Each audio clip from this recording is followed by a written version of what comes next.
Hi dear student. पिछली बार जो है हमने हमारा जो इम्पोर्टेंट ऐसा आर्टिकल था that is motional EMF produce in a conducting disc, यानी डिस्क हमने मैग्नेटिक फील्ड में रोटेट की थी और उसके अक्रॉस जो रिम एट द रिम जो इंड्यूस ईएमएफ प्रोड्यूस होता है उसको हम मोशनल ईएमएफ कहते हैं because it is the EMF produce due to rotational motion, तो उसको हम मोशनल ईएमएफ कहते हैं। तो उसका हमने एक्सप्रेशन लिया था। हेलो डियर स्टूडेंट, मेरा नाम है महेंद्र और आप देख रहे हो हमारा यूट्यूब चैनल इक्विनॉक्स फिजिक्स, जहाँ पे हम सिंपल ऐसे फिजिक्स की क्या करते हैं, टीचिंग करते हैं, यानी आपका क्या हो, सेटिस्फेक्शन हो। हम यहाँ पे आपको डिटेल में समझाने की कोशिश करते हैं डियर स्टूडेंट। तो आज जो है हमने कंडक्टिंग डिस्क कंसिडर की थी। आज हम जो कंसीडर करने वाले हैं वो है motional EMF in a conducting rod और बार, और उसके बाद साइकिल व्हील अगर हमने मैग्नेटिक फील्ड में अगर रोटेट अगर किया तो उसका कितना ईएमएफ होगा वो भी हम आज कंसीडर करने वाले हैं। तो वीडियो लास्ट तक देखिएगा डियर स्टूडेंट। तो हमारा जो आर्टिकल है वो है that is the motional EMF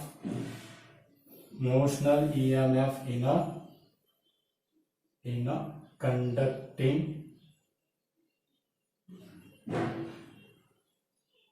rod oblique bar। Conducting bar भी कह सकते हैं motional EMF in a conducting rod और बार। ओके, अब उसके लिए हमें मैग्नेटिक फील्ड कंसीडर करना पड़ेगा, जिसकी जो डायरेक्शन रहेगी, this magnetic field is perpendicular into the plane of paper, perpendicular into the plane of paper.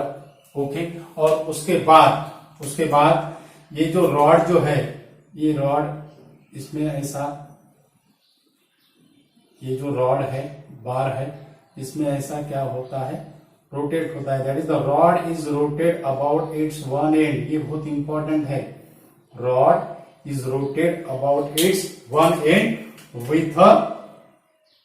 With angular velocity omega, with angular velocity omega. और ये जो रॉड की जो लेंथ है, रॉड की जो लेंथ है ये है L. L is the length of the rod, L is the length of the rod। Okay, अब अगर रॉड अगर इसमें अगर रोटेट अगर होता है, ओके, अगर यहाँ पे अगर ऐसा अगर रॉड अगर यहाँ पे ऐसा अगर क्या होता है, ऐसा रोटेट अगर हो रहा है, ओके, तो वो क्या करेगा, यहाँ पे क्या होगा, मैग्नेटिक फ्लक्स क्या होगा, चेंज होगा। ओके, और मैग्नेटिक फ्लक्स अगर चेंज अगर होगा तो हमें स्मॉल एलिमेंट के लिए, स्मॉल लेंथ एलिमेंट के लिए इंड्यूस ईएमएफ का कंट्रीब्यूशन चाहिए। जो हमारा जनरल जो फॉर्म था, हमारा ये जनरल फॉर्म था, that is induce EMF, that is equal to integration of V cross B dot dl। ये हमारा जनरल फॉर्म था। ओके, अब कंट्रीब्यूशन कैसा होगा, स्मॉल लेंथ एलिमेंट का कंट्रीब्यूशन कैसा होगा, that is DE, that is equal to BV dl।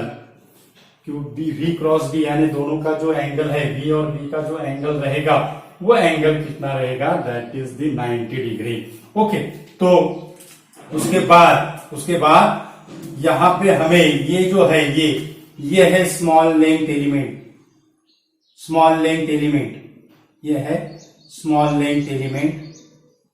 उसको हम क्या कहेंगे, इसको हम dl कहेंगे। ये होगा हमारा dl, ये क्या होगा हमारा dl, और ये जो है ये होगा उसकी लीनियर वेलोसिटी भी कहेंगे हम उसको।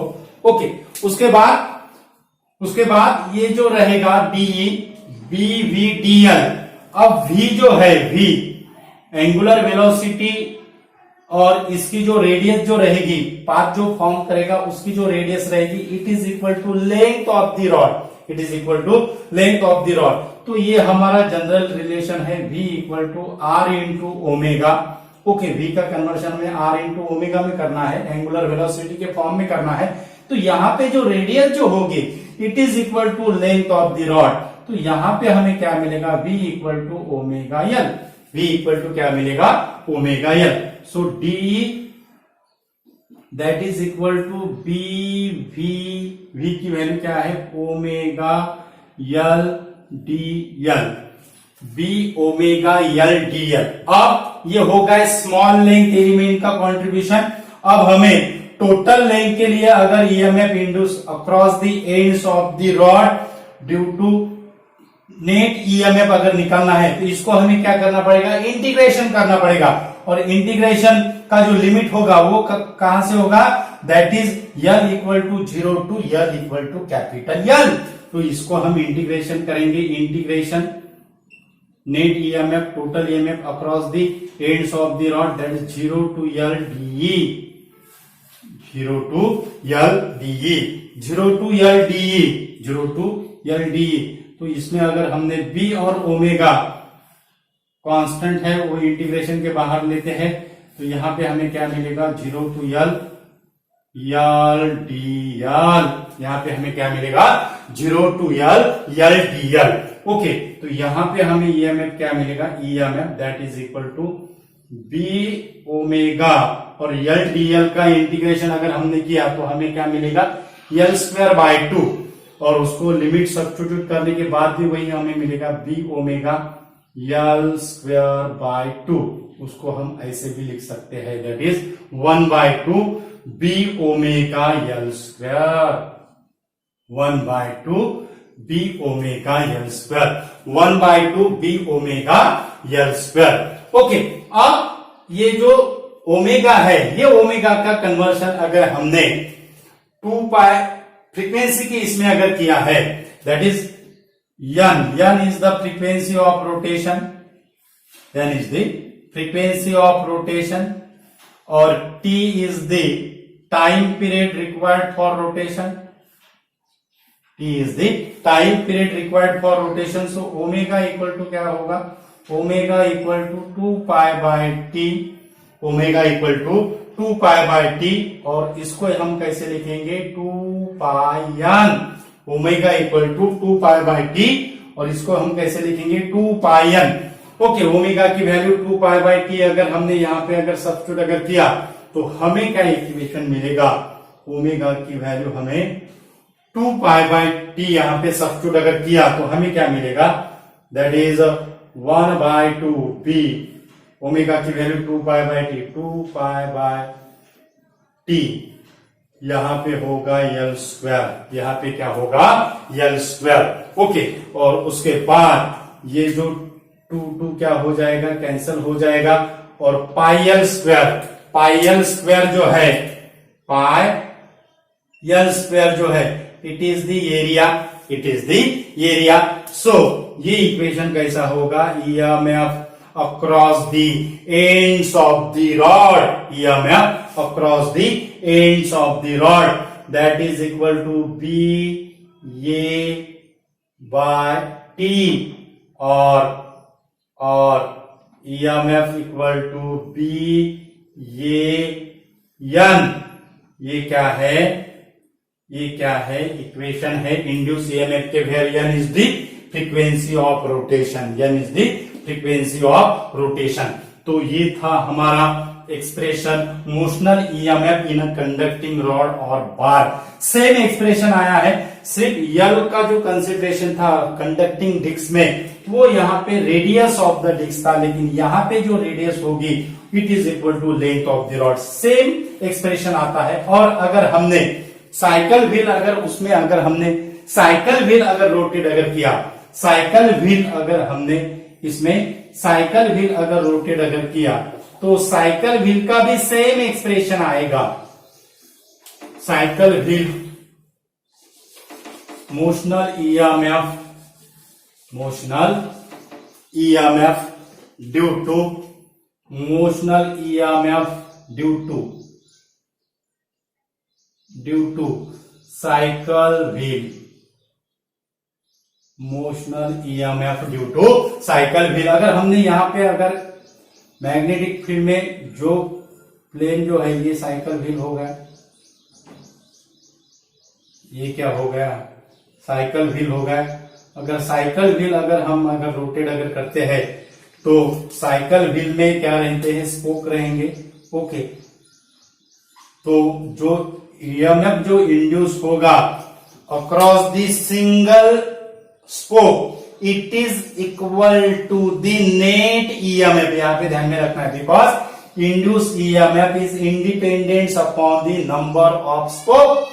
EMF is independent upon the number of spoke. Okay, उसके बाद सेम एक्सप्रेशन आएगा, यहां पे भी हमें जो मिलेगा EMF सेम मिलेगा, that is 1/2 B omega L square. और सेम एक्सप्रेशन हमें यहां पे मिलेगा EMF that is equal to BAT, same मिलेगा। ओके, तो उसके बाद ये जो है सेम एक्सप्रेशन हमें मिलेगा, that is EMF that is equal to 1/2 B omega L square, 1/2 B omega L square. Okay, omega की वैल्यू आप 2 पाई n डाल के सेम फॉर्मूला फॉर्म कर सकते हो। और ये जो व्हील है, ये व्हील क्या हो रहा है, एंगुलर वेलोसिटी से क्या हो रहा है, रोटेट हो रहा है। Omega that is the angular velocity से क्या हो रहा है, रोटेट हो रहा है। तो साइकिल व्हील का जो सिर्फ एक बात ध्यान में रखना है, जो सिंगल स्पोक के अक्रॉस जो ईएमएफ प्रोड्यूस होगा that is axle, EMF is produce between axle to the ring. It is independent upon the number of spoke. Number of spoke कितने भी रहो तो इंड्यूस ईएमएफ सिंगल स्पोक के across जो EMF produce होगा वही EMF it is produce all these spoke, it is produce all these spoke। Okay, अगर 20 अगर स्पोक है, 50 अगर स्पोक है, तो ईएमएफ अगर 2 वोल्ट अगर ईएमएफ अगर प्रोड्यूस अगर हुआ तो 50 into 2 volt for net EMF नहीं होगा, it is net EMF is also equal to 2 volt. Net EMF is also equal to 2 volt. Okay, तो ये हमने जनरल फॉर्म से कंसीडर किया था। यही इक्वेशन अगर हमने हमारा जो इक्वेशन है d∅dt माइनस मैग्नीट्यूड में अगर ले तो माइनस साइन नहीं आएगा, तो फाई का जो चेंजिंग होगा that is equal to BA होगा और टाइम जो रहेगा दैट इज ये, तो हमें वही इक्वेशन मिल रहा है डियर स्टूडेंट, BA/T। ओके, तो ये भी आप ध्यान में रख सकते हो कि जो फाई जो है d∅dt। ओके, तो फाई जो रहेगा टोटल फ्लक्स, डायरेक्ट हम टोटल फ्लक्स लेते हैं, φ/t कैपिटल T होगा और उसके बाद फाई की वैल्यू BA/T, यानी हमें यही इक्वेशन मिलेगा। ये इसलिए हमने क्या कहा था, जो जनरल फॉर्म है और जो फैराडेज लॉज है, फैराडेज लॉज का जो स्टेटमेंट है EMF equal to minus d∅/dt, it is the equivalent, it is equivalent, हमने पहले कहा था। तो ये था डियर स्टूडेंट हमारा सिंपल ऐसा वीडियो जिसमें हमने आपको EMF is induce across the ends of the conducting rod और उसके बाद EMF is induce across the cycle wheel. ये हमने आपको पूरा समझाया है डियर स्टूडेंट, जनरल फॉर्म में भी समझाया है और उसकी अल्टरनेटिव मेथड भी हमने आपको समझाई है। जो अल्टरनेटिव मेथड डायरेक्ट आप इक्वेशन निकाल सकते हो और उसको जो है आप कन्वर्ट कर सकते हो। ओके, तो EMF का जो डायरेक्ट जो इक्वेशन जो रहेगा वो डायरेक्ट इक्वेशन BA/T रहेगा और ए का जो फॉर्मूला है वो ये का फॉर्मूला, रॉड अगर है तो पायल स्क्वायर रहेगा, ओके, व्हील अगर है तो पायल स्क्वायर ही रहेगा।